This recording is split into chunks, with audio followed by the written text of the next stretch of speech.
I'm Jimmy Lindley. I've been a member of the Board of Trustees of this hospital for about 35 years. So we remember Felix Long Memorial Hospital. But I was born right downtown in the Felix Long Memorial Hospital. You know, I think it's also very interesting that the Felix Long Memorial Hospital, where I was born, is now Mississippi State University. It's home to our Oktibbeha County Extension Service office. I started working at Felix Long Memorial Hospital in 1972 as a ward clerk. My position now is head nurse in recovery.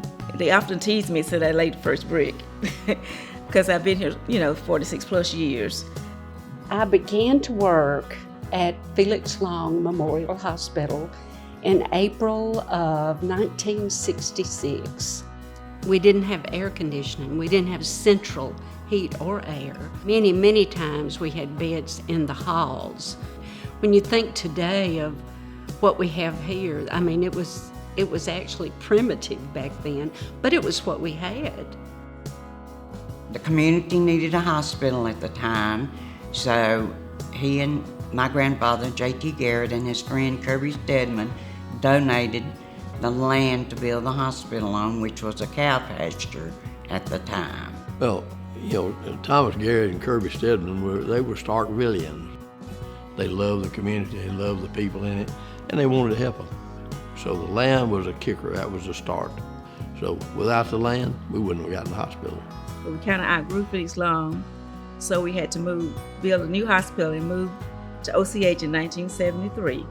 When we moved over here, it was in January, and if I'm remembering correctly, it snowed that day. When we moved in, the fourth floor was actually just a shelled space, and we very quickly realized we needed that. We needed that space, and of course now we've had several expansions. Kirby, who's my great-grandfather, he was a cattleman, he was a timberman, he developed a lot of property around town. I'm sure that if he knew what this town has grown into at this point, he would just be giddy. And I think that the hospital had a lot to do with that. They said build it, we built it. Now we have a medical community that's grown up around this hospital.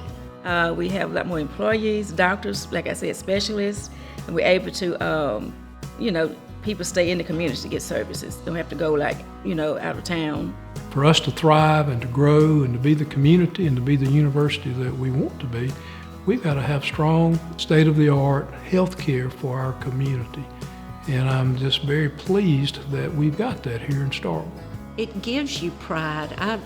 I don't know how you could work here and not feel the pride of taking care of our community. Thank God for the people here, because they want something better for their children. They want to leave something better than what they found. And that's what we're trying to do. That's what OCH has done.